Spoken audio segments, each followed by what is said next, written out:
많은 사람들이 나는 죽음과 상관이 없다. 죽음은 장래 먼 훗날에 올 것이다 라고 생각하고 있습니다. 그러나 그렇게 생각한다면 그것은 잘못된 생각입니다. 우리는 이미 죽음의 통제 아래 있습니다. 나이를 먹는다는 것, 그것은 이미 죽음의 손안에 있다는 증거이며, 밥을 먹는다는 것, 그리고 잠시 후면 또다시 밥을 먹어야 한다는 것도 그 증거이며, 새해가 되었다는 것이 그 증거입니다.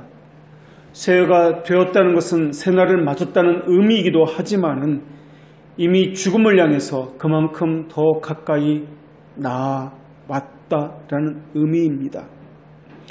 어떤 사람은 1월 1일이 되면 새해가 됐다라고 좋아합니다. 그러나 1월 1일에도 얼마나 많은 사람이 죽는지 화장터나 장례식장에 가보면 알 수 있습니다. 그런 의미에서 죽음은 우리에게 남아있는 세월도 이미 자신의 손안에 넣고 있습니다. 죽음은 계속해서 우리에게서 지금 이 순간에도 많은 것들을 빼앗아가고 있습니다.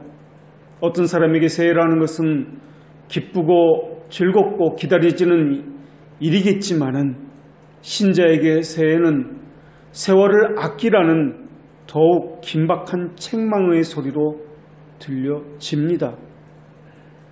더구나 과거는 죽음 안에서 우리의 세월을 우리가 너무나 허비하도록 너무나 많이 가로채 갔습니다. 우리가 산다는 것은 매일매일 죽어간다는 것임을 알고 살아가는 사람은 과연 얼마나 될까요? 더더욱 신자는 오늘을 살면서 종말을 바라보면서 죽음을 경험하면서 사는 사람이기 때문에 그렇습니다. 우리는 죽음에게 하루하루를 빼앗기고 있습니다. 앞으로 우리에게 남은 시간들도 이미 죽음의 손안에 있습니다. 우리는 어제의 삶을 다시 살 수 없습니다. 어제는 이미 죽었기 때문에 그렇습니다. 그리고 이미 우리는 사망의 손아래 놓여있기 때문에 그렇습니다. 세계 어디 나라를 가더라도 무덤이 없는 나라는 그 어디에도 없습니다. 묘지가 없는 도시도 없으며 비석이 없는 곳도 그 어디에도 존재하지 않습니다. 우리의 원수인 사망은 불칼을 들고 전쟁을 일으키고 있고 인류를 파괴하면서 지금까지 그리고 앞으로도 계속 우리를 몰아붙일 것입니다. 아무리 포악하고 야만적인 민족이라 할지라도 심지어 전 세계를 정복하고자 했던 야욕을 가진 그 어떤 포악자라 할지라도 모든 사람을 다 죽인 적은 단 한 번도 없습니다. 그러나 죽음은 그 모든 사람들을 놓치지 않고 따라가서 모두 다 죽였습니다. 죽음은 모든 것에 손을 뻗쳤고 가정의 기쁨을 사라지게 했고 슬픔과 절망과 한숨을 자아나게 만들었습니다. 해가 뜨는 모든 곳에서 사망은 사람들의 시야를 눈물로 가리도록 그렇게 만들었습니다. 크고 작은 죽음과 관련된 소식들로 이 세상은 가득 차 있습니다. 그런데 이러한 우리의 현실과는 다르게 하나님은 만물을 다스린다라고 만물을 그 발 아래 두었다고 말씀하고 있습니다. 하나님의 영광이 온 땅에 충만하다는 것이 시편 8편의 증언입니다. 그렇다면 우리는 여기서 이러한 의문이 듭니다.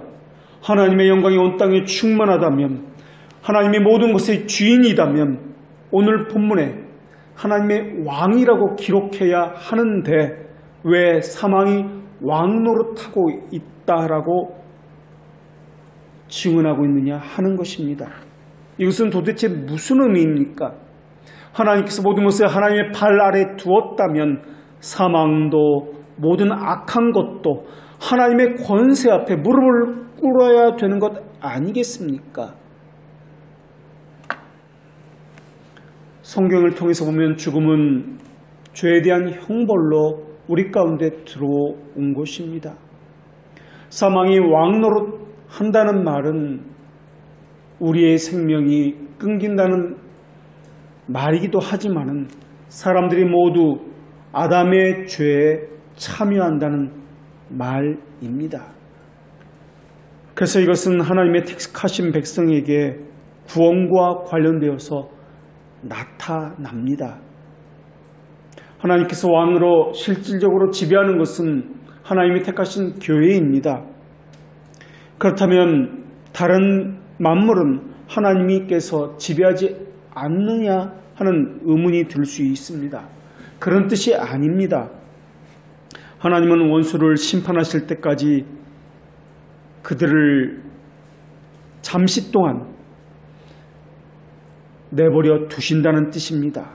유기된 자들을 심판하기 위해서 사망을 사용하신다라는 말입니다. 그래서 시편 기자는 부활의 필연성을 고백하면서 그리스도의 발 아래 모든 것이 놓여져만 한다고 그렇게 고백했습니다. 문제는 우리의 현실 가운데, 우리의 삶 가운데 저주와 사망과 절망이 고스란히 담겨져 있다라는 것입니다. 그래서 우리는 죽음을 향해서 우리의 원수여 멸망받게 될 원수다라고 말을 하고 있습니다. 그래서 하나님은 이렇게 말씀하셨습니다. 그가 강림하실 때 그리스도에게 속한 자여 그 후에는 마지막이니 그가 모든 통치와 모든 권세와 능력을 멸하시고 나라를 아버지 하나님께 바칠 때라. 그가 모든 원수를 그 발 아래 둘 때까지 반드시 왕노릇 하시리니 맨 나중에 멸망받을 원수는 사망이니라. 그 전까지는 왕노릇한다라는 것입니다. 맨 마지막에 멸망받은 원수가 사망이다라는 것입니다. 그렇다면 또 이렇게 질문할 수 있을 것입니다. 죽음은 이미 그리스도의 부활로 멸망받은 것 아닙니까? 그런데 맨 마지막에 멸망받을 원수가 사망이라니요. 이 말씀의 뜻은 무엇입니까?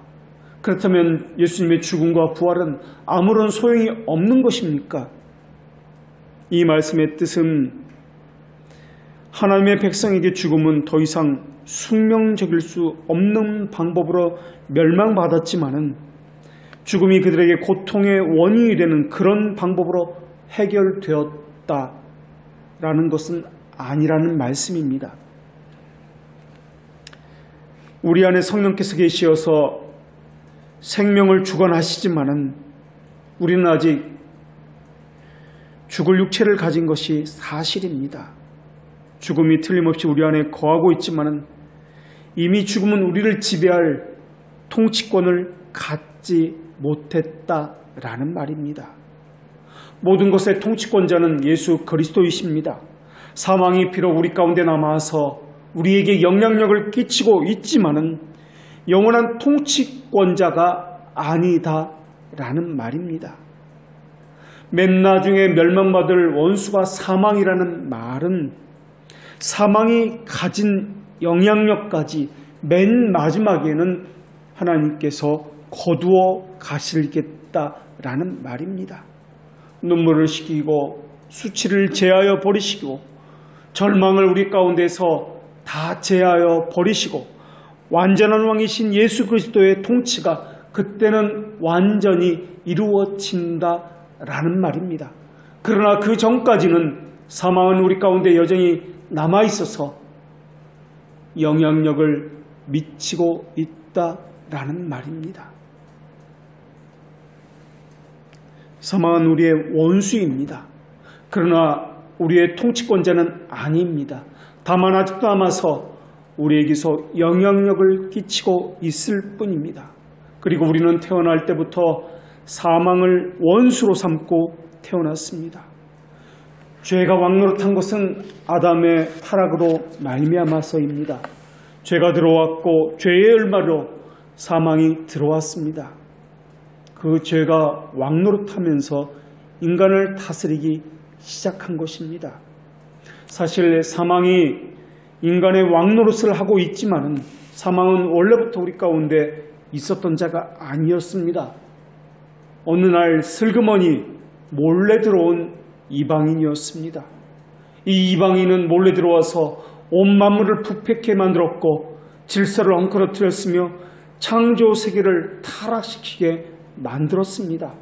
그리고 하나님께서 아름답다고 하신 그 모든 작품들을 망가뜨린 장본인이 이 이방인인 사망입니다. 사망은 우리를 살리기 위해서, 우리의 유익을 위해서 들어온 것이 아니었습니다. 우리가 가진 것들을 빼앗기 위해서, 우리를 무너뜨리고 멸망시키기 위해서 들어온 것들입니다. 사망은 하나님이 초대한 손님이 아니었습니다. 사망은 호시탐탐 낙원에 들어오려고 기회를 보고 있었습니다. 그런데 어리석은 인간들은 그 속삭임이 좋게 보였기 때문에 그 사망을 기꺼이 초대했고 열렬하게 환영함으로써 그를 맞아들였습니다. 사망이 들어와서 한 일들은 잔치상을 엎어버린 것입니다. 우리의 사고를 마비시켜서 하나님으로부터 떼어놓기 시작한 것입니다. 만물을 다스리면서 그러면서 왕노릇을 하면서 절망을 심어놓았고 질서 깨트림을 심어놓았고 그리고 하나님을 거부하는 모든 일들을 심어놓았던 것입니다. 그런데 하나님께서는 그냥 내버려 두신 것이 아니라 사망이 왕노릇하는 그곳에 하나님의 말씀을 폭탄처럼 내려 퍼부어 주셨습니다. 그것이 바로 하나님의 말씀인 율법입니다. 그런데 오늘 본문에 보니까 율법이 주어지기 전의 시대인 아담부터 모세 시대 때까지나 모세 이후 율법이 주어진 이후 모든 시간들을 똑같이 사망이 왕노릇하고 있다라고 말씀하고 있습니다. 심판도 똑같이 받았습니다. 율법이 없기 전에나 율법이 없을 때나 율법이 들어온 이후에나 심판은 똑같이 있다라고 말씀하고 있습니다. 그렇다면 여기서 질문이 생기는데 율법이 있고 없고의 차이가 전혀 없지 않습니까? 라고 질문할 수 있습니다. 물론 사망의 권세가 크기 때문에 율법이 주어지기 전에도 사람에 대해서 사망이 지배했습니다. 그전에도 사망이 지배했고 율법이 들어온 이후에도 예수 그리스도께서 오시기 전까지 사망이 여전히 지배했습니다. 그러나 율법이 있기 전과 들어온 이후에 분명히 다른 점이 있다는 것을 우리가 기억해야 합니다. 율법이 주어짐으로써 율법이 있기 전과의 차이점은 죄가 왕노릇하기는 마찬가지지만 하나님의 뜻이 분명하게 드러났다라는 것입니다. 율법이 들어온 결과로서 사람들은 율법 때문에 범죄함이 무엇인지를 분명히 알게 되었고 어떤 것이 죄인지를 분명히 알게 되었고 죄의 속삭임이 무엇인지도 분명하게 알게 되었다라는 것입니다. 그래서 율법의 기준에 맞추어서 하나님의 뜻이 무엇인지 알게 되었고 죄와 사망에 대해서 날카롭게 지적하시고 책망하시는 하나님의 말씀을 가지게 되었다는 사실입니다. 시간에는 세 종류의 시간이 있습니다. 하나는 달력상의 시간입니다. 이것은 천문학적인 시간으로 지구의 자전, 공전 이런 회전과 관련되어 있습니다. 해가 뜨고 해가 짐으로 결정되는 시간이 이 달력상의 시간입니다. 이것은 하나님께서 정하신 것이로 하나님께서 주신 일반 은총에 해당되는 일입니다. 두 번째 시간은 생물학적인 시간입니다. 이것은 모든 생물 속에 주어지는 시간입니다.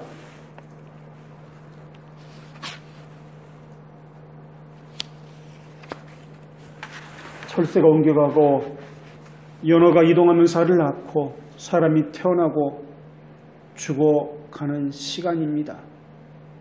하루에도 많은 사람이 태어나지만은 하루에도 태어나는 만큼 많은 사람이 죽습니다.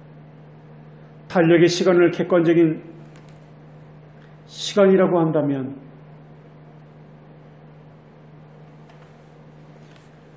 생물학적인 시간은 내게 주어진 시간이라고 할 수 있습니다.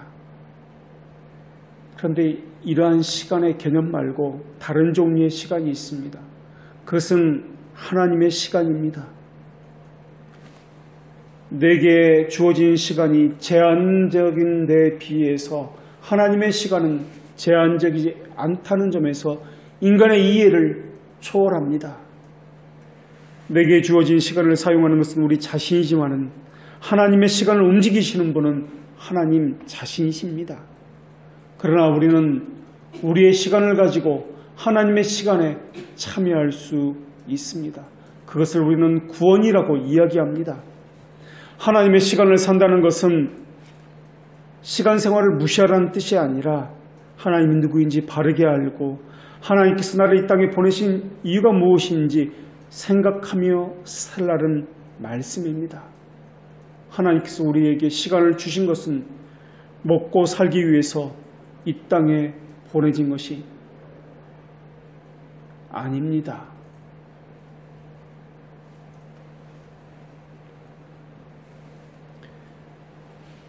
잠을 자기 위해서 우리를 이 땅에 보내신 것도 아닙니다.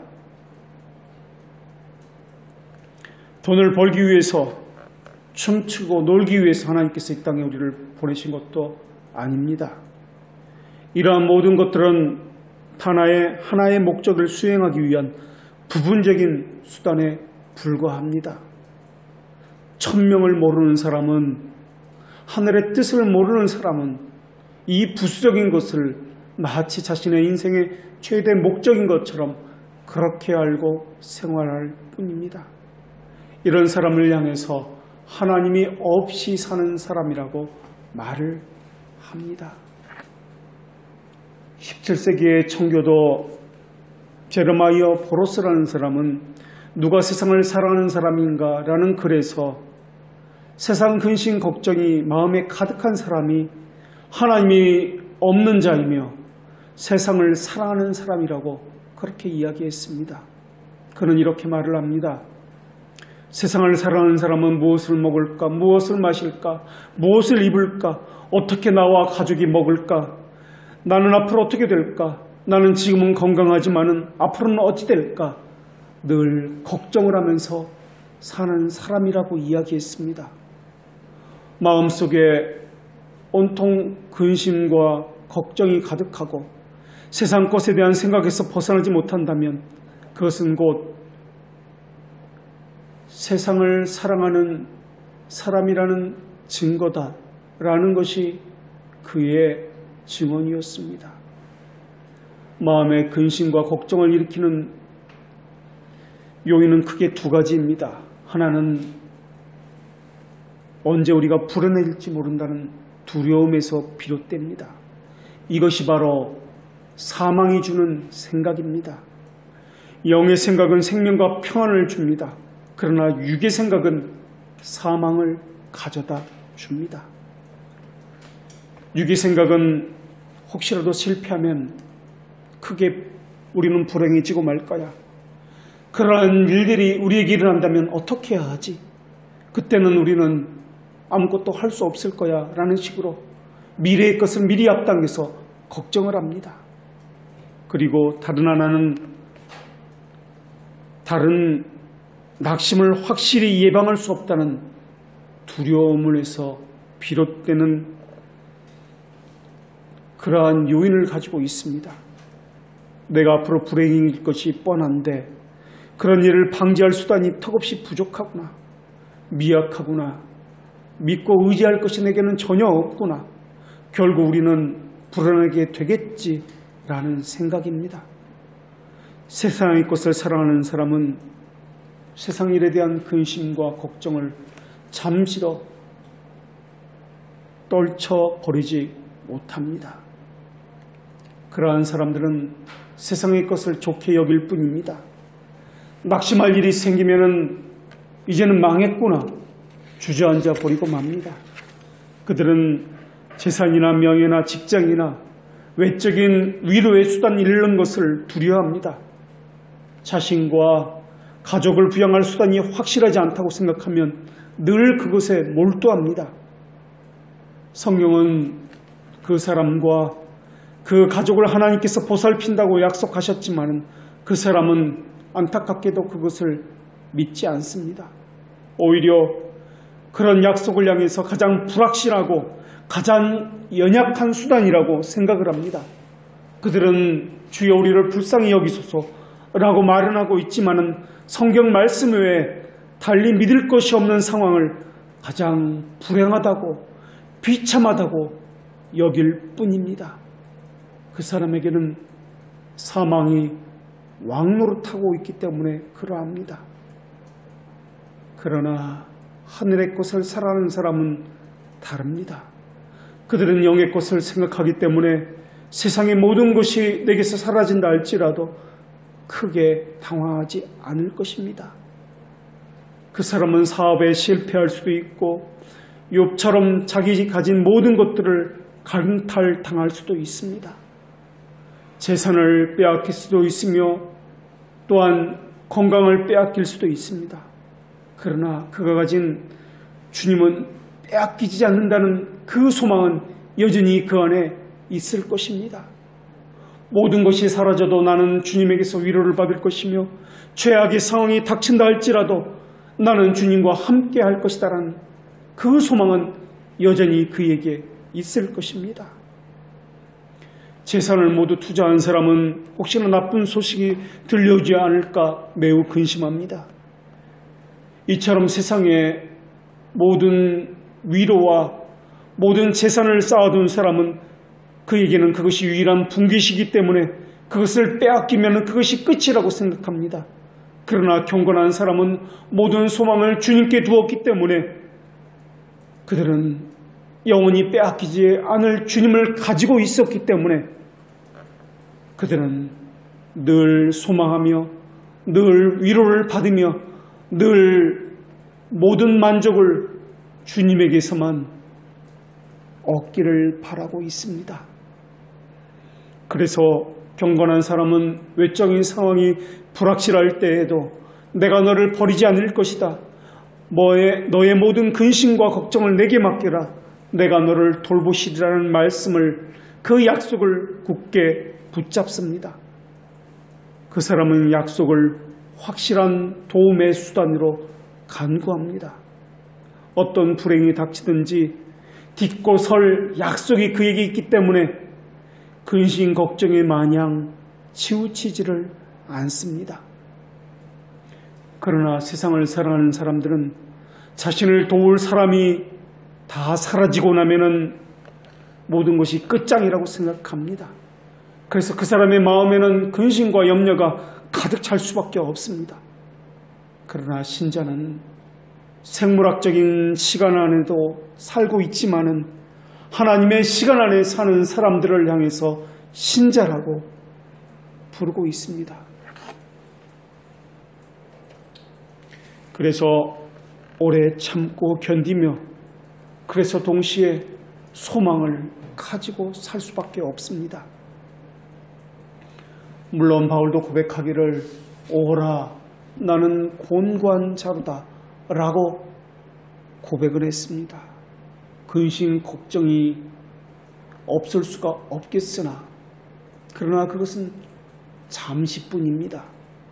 하나님의 말씀으로 늘 위로를 받으며 하나님께서 우리와 함께 하신다는 늘 수많은 사인들을 하나님께서 주시기 때문에 그것을 통해서 늘 소망을 잃지 않기 때문에 그렇습니다. 그것이 신자이기 때문에 또한 그러합니다. 그런 의미에서 우리가 자칫하면 사도들이나 성경의 인물들은 우리와는 뭔가 다른 아주 특별했던 사람으로 그렇게 생각하기 쉽습니다. 우리는 연약하기 때문에 그들은 수많은 이적을 체험한 사람들이고 수많은 이적을 행할 수 있는 하나님께서 주신 놀라운 은사들을 가졌기 때문에 우리와는 다른 생활을 하는 사람이라고 그들은 생각할지도 모르겠습니다. 그러나 그렇지 않습니다. 그들도 우리와 똑같은 연약함을 가지고 있습니다. 때로는 절망합니다. 때로는 힘겨워합니다.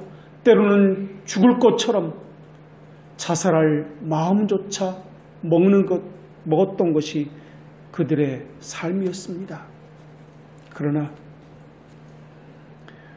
사람이 하나님과 가까이 가면 갈수록 자신의 악한 마음이 무엇인지를 보게 됩니다. 그래서 더욱 통렬하고 애통하게 됩니다. 그것이 그들의 삶이 우리와 다른 그러한 모습입니다. 그런 사람은 주님이 주를 섬기는 데 있어서 그들을 쓰면 쓸수록 그들은 자기 안에서 더더욱 큰 악들을 보게 될 것입니다. 그래서 더더욱 하나님을 붙들게 될 것입니다. 연약하기 때문에 때로는 넘어집니다. 그러나 사망의 영원한 지배를 받는 것이 아니라 연약하기 때문에 하나님께 더더욱 소망을 두고 하나님만을 의지하려고 몸부림을 치게 될 것입니다. 만일 우리가 하나님의 부르심을 받고 오늘 본문을 기록한 사도 바울을 만나게 되었다면 바울도 우리와 똑같은 사람이었다는 것을 우리는 깨닫게 될 것입니다. 어쩌면 바울은 자기 자신의 모습을 돌아보면서 사망이 왕노릇한다는 이 오늘의 말씀을 성령의 영감을 받아서 기록했는지도 모르겠습니다.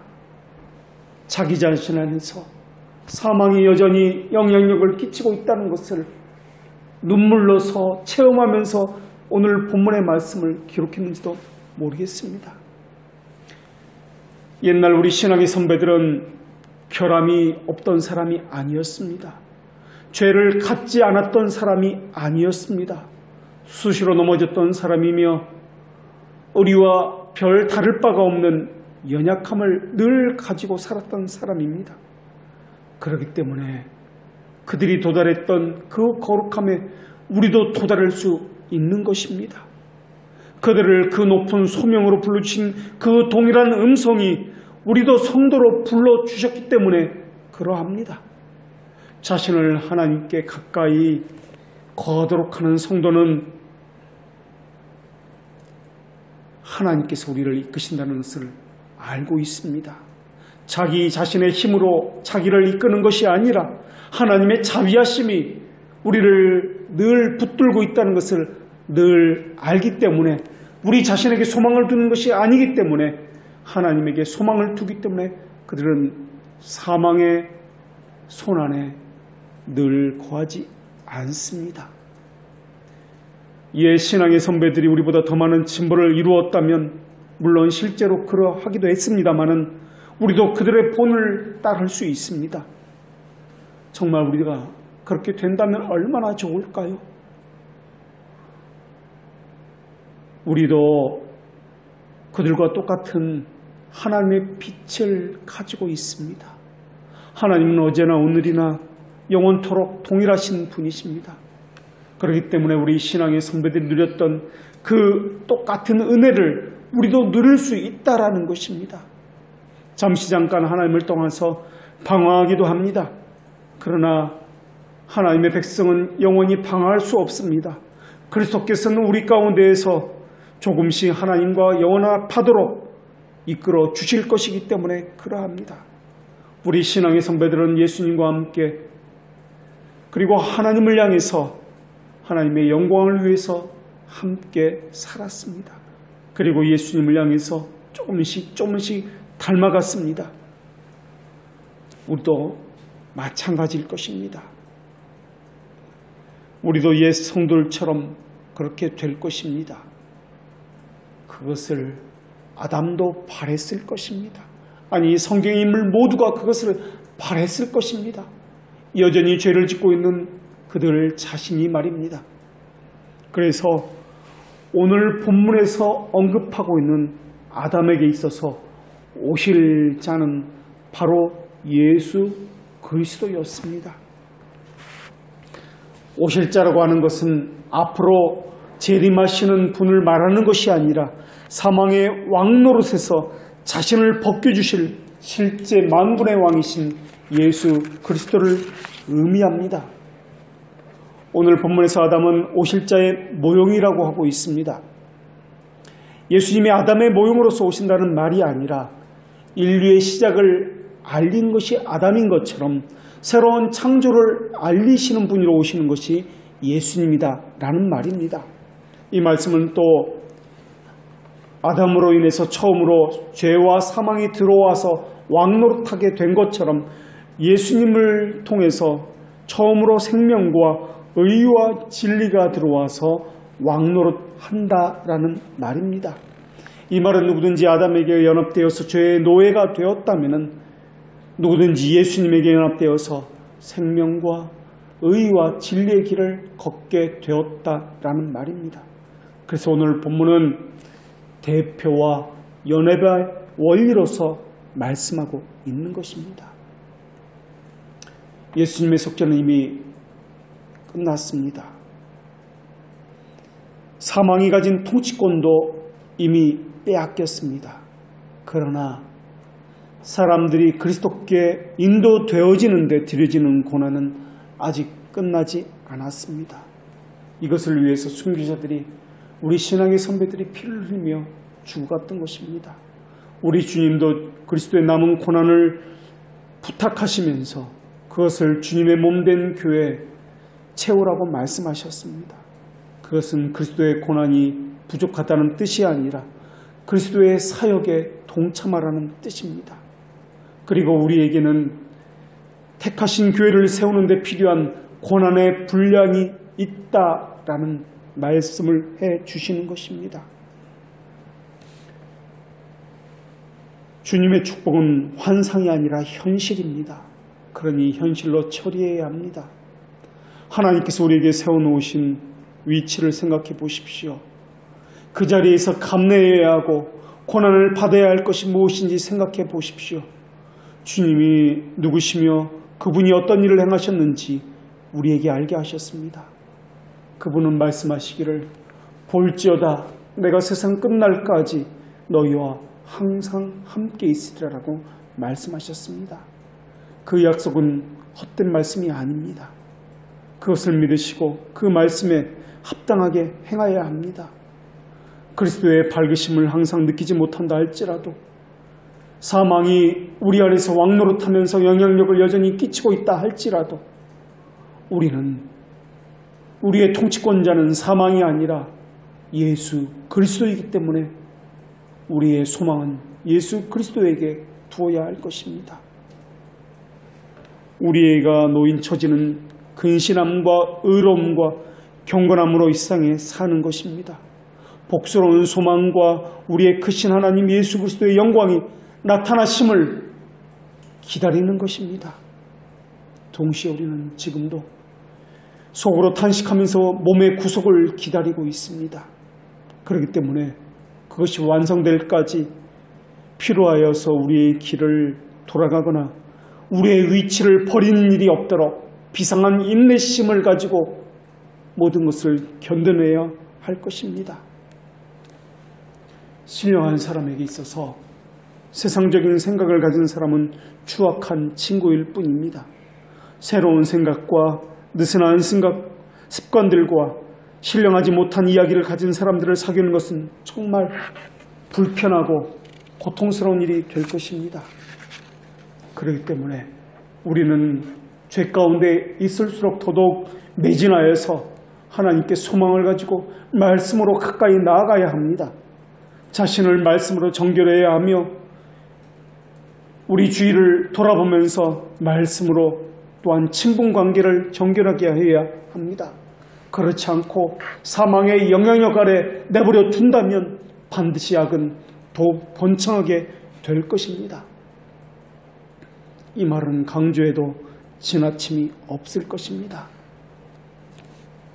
말씀과 함께 여러분의 최고의 것을 주님께 드리시기를 힘쓰십시오. 주님을 섬길 때마다 언제나 최상의 상태를 유지하기를 힘쓰십시오.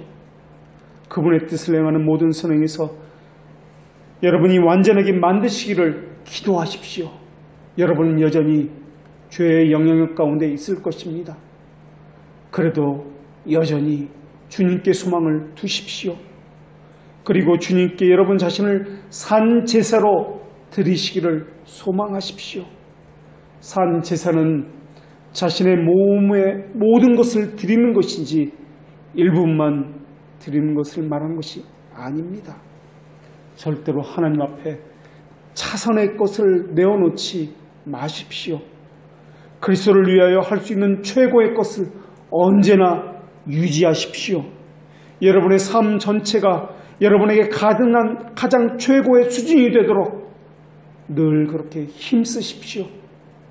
물론 여러분 가운데는 사망이 영향력을 끼쳐서 절망과 위협과 수많은 것들이 여러분을 무너뜨리려고 할 것입니다.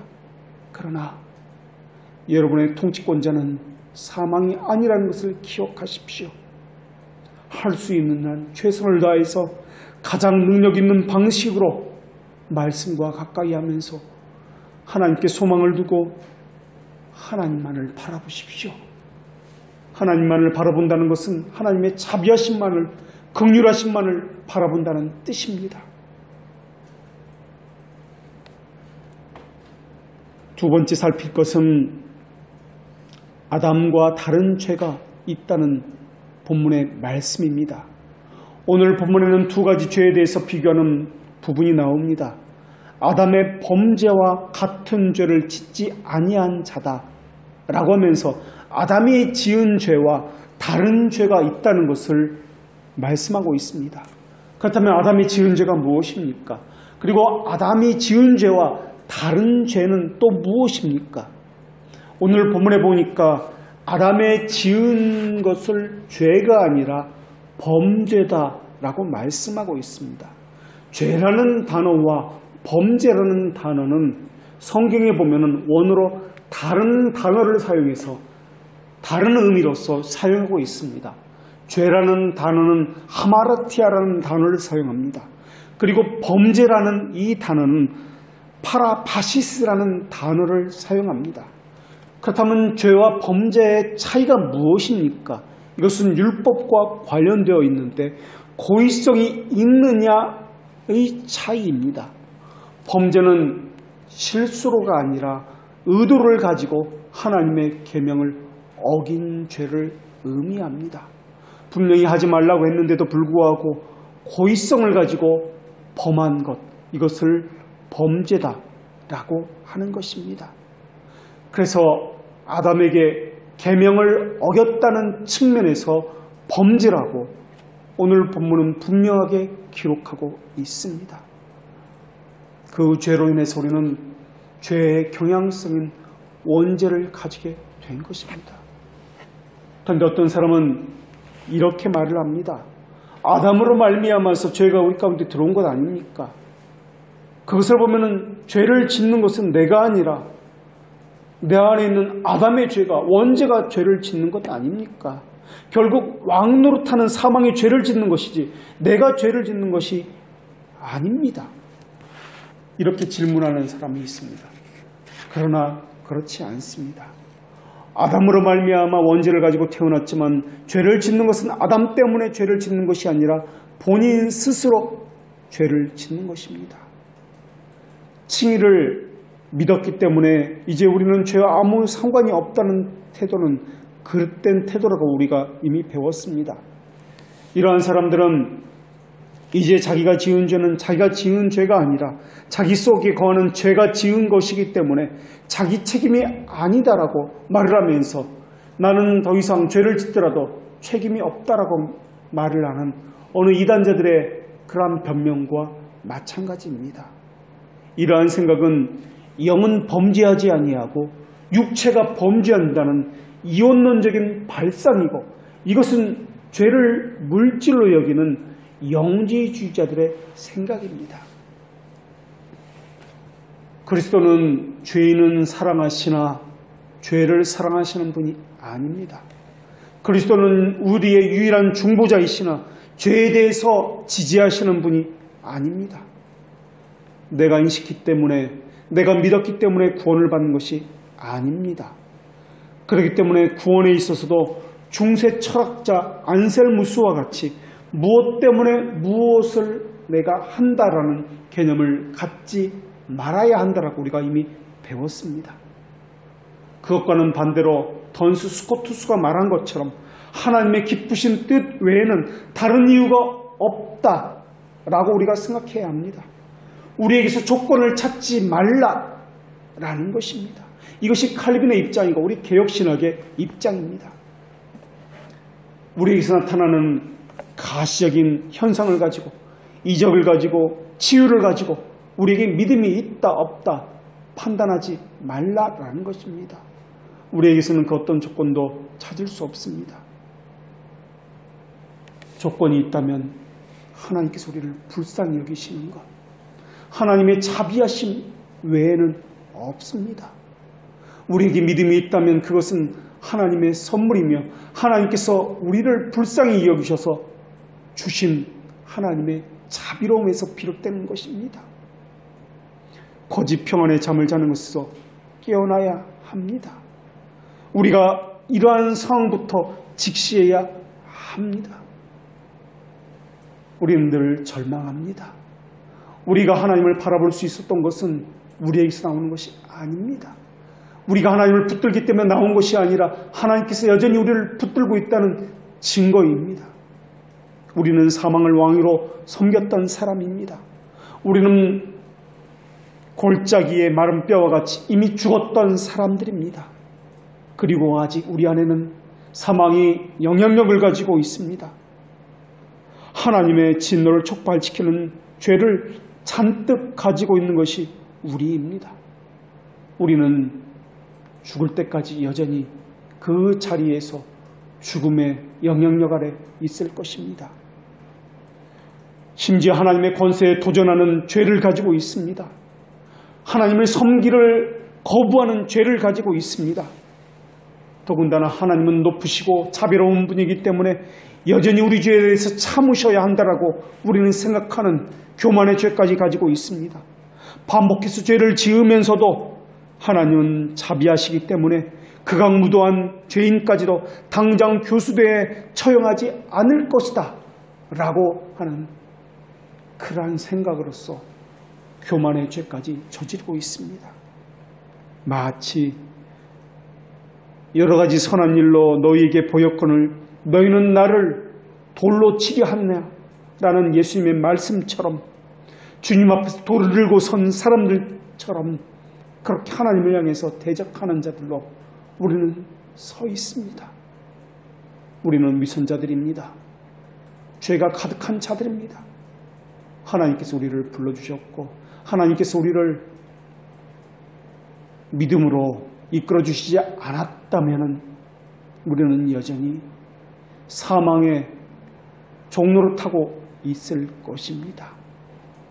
교회에 나가 성찬을 받고 성경을 읽으면서도 마음으로 하나님의 능력을 느껴본 자들이 없는 상태로 있었을 것입니다. 입에 발리는 고백을 하고 있습니다. 형시에 굳어있는 육적인 사람들로 우리는 그렇게 있습니다. 세례를 받고도 아직 이교도 가운데 깨어있지 못하고 누워 있습니다. 거짓 평안 속에 있습니다. 종교적인 형식에 매여서 자기 영혼이 파멸된 줄도 모르고 여전히 있습니다. 그러나 하나님께서는 가련하고 눈멀고 벌거벗은 우리의 눈을 띄워서 보게 하시는 분이십니다. 그래서 여러분에게 권면합니다. 와서 불러 연단한 예수 그리스도의 금을 사서 부유하게 하십시오. 와서 흰옷을 사입고 벌거벗은 수치를 보이지 않게 하십시오. 와서 안약을 사서 눈을 발라 자신의 처지를 보십시오. 아직 평안이 없더라도 예수 그리스도께 건너오십시오. 그분은 우리의 화평이시여 우리의 화목이십니다. 주 예수는 이 일을 위해서 자신의 심장의 피를 흘리셨습니다. 예수님은 이 일을 위해서 죽으셨고 이 일을 위해서 다시 살아나셨습니다. 부활하신 주님께서 우리에게 오셔서 자신의 손과 옆구리를 보여주시면서 너희에게 평강이 있을지어다 라고 말씀해 주셨습니다. 평강이 있을지어다 라는 말을 들었던 사람들은 누구였습니까? 그들은 우리와 마찬가지로 하나님의 적이었습니다. 우리와 마찬가지로 하나님을 부인하는 사람이었고 예수 그리스도를 배반했던 사람들이었고 여전히 의심으로 가득 차고 절망 가운데 있었던 사망의 영향력 가운데 있었던 사람들이었습니다. 그 예수님은 그들의 배신도 죄도 용서하셨습니다. 더럽고 걸레와 같은 신분도 직분을 버리고 벌거벗은 모습으로 나오라고 말씀해 주셨습니다. 하나님은 여전히 지금도 하나님과 여러분이 화목되기를 원하고 계십니다. 만일 하나님과 적대 관계에 있으며 절망 가운데서 거역하기를 계속하고 있다면, 날마다 예수님의 옆구리를 창으로 찌른다고 있다면 하나님의 진노가 있다는 것을 기억해야 할 것입니다. 하나님은 비웃음을 당하시는 분이 아니십니다. 노하실 때 그분 앞에 설 자가 누구 있단 말입니까? 불쌍하고 가여운 사람이 무덤에서 악마에게 끌려 나오는 광경을 생각해 보십시오. 그들은 하나님의 심판대 앞에 벌벌 떨면서 서야 할 것입니다. 그렇기 때문에 예수 그리스도 안에서 쉬기까지는 여러분의 심령에는 평안이 없을 것입니다. 예수 그리스도 안에서 쉰다는 것은 하나님의 자비 안에 거한다는 뜻입니다. 하나님의 긍휼을 바란다는 뜻입니다. 기도하십시오. 혹시 하나님께서 자비하신 분이시라면 여러분을 다시 일으켜 세우실지도 모르겠습니다. 오직 하나님의 크신 긍휼 외에는 기대할 것이 우리에게는 전혀 없습니다. 우리는 파산한 자이기 때문에 그렇습니다. 그래서 율법이 없었을 때뿐만 아니라 율법이 있는 지금도 율법이 궁극적으로 하고자 하는 일은 예수 그리스도께 인도하는 일입니다. 그분의 자비하심만을 바라보도록 말입니다. 그분의 자비하심은 혹시 여러분을 살릴 수도 있을 것입니다. 불뱀에 물려 죽어가는 여러분이여, 장대 위에 살린 노뱀을 바라보십시오. 믿음은 그리스도를 응시하게 만듭니다. 믿음은 생기를 불어 넣어 줄 것입니다. 마음이 연약해지기 시작할 때 믿음은 향기나는 병을 갖다 주어서 그 냄새를 맡고 마음이 다시 소생할 수 있도록 해 줄 것입니다. 다윗은 고백하기를 내가 믿기 전까지는 파리하여 낙심하였다라고 고백하였습니다. 파리하였다는 말은 근심 걱정에 휩싸여서 핏기가 없고 여의고 그것에 매여서 헬스하게 되었다라는 말입니다. 그런데 믿음이 그에게 주어졌을 때 파리한 상태를 치료하는 약이 되었습니다.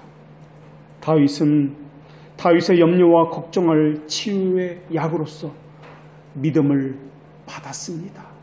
그 믿음을 보내신 분은 하나님이었고 하나님의 자비하심만이 그것을 가능하게 했던 것입니다.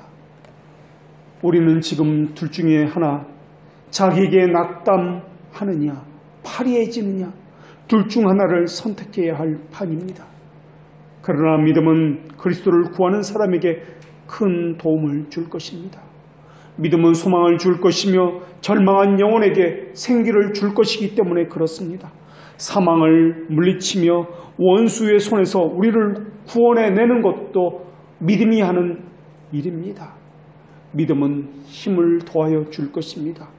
하나님은 그 말씀을 보내시어 그들을 고치시고 그들을 위험에서 건지시는 분이십니다. 하나님의 긍휼하심을 바라보십시오. 기도하겠습니다. 하나님, 말씀을 보내어 주시어서 우리에게 말씀을 주신 것을 감사드립니다. 그러나 우리로 하여금 죄 가운데서 기쁨을 찾지 않게 하여 주시옵고 세상에 썩어질 것에서 위로를 찾지 않게 하여 주시옵소서. 축복을 찾기 위해서 낙골당을 샅샅이 뒤지지 않게 하여 주시옵고 곧 하나님의 심판대 앞에 서야 한다는 사실을 늘 잊지 않게 하여 주시옵고 새해라는 새로운 날을 받았으나 죽음을 생각하면서 종말의 날을 바라보면서 날마다 자기를 죽이면서 사는 날로서 이 날을 시작하게 하여 주시옵소서. 우리의 영혼이 오직 주님의 자비에 녹아내려서 땅에 엎드려지게 하여 주시옵고 주님의 자비를 눈물로 찬양하게 하여 주시옵고 무궁하신 하나님의 사랑을 교회를 사랑하시는 그 하나님을 인자함으로 우리를 바라보시는 그 하나님을 교회와 우리를 말씀으로 인도하시는 그 하나님을 영원히 찬양하며 그분 안에서 만족하며 위로를 얻으며 소망을 얻을 수 있게 하여 주시옵소서. 예수 그리스도의 이름으로 기도합니다. 아멘.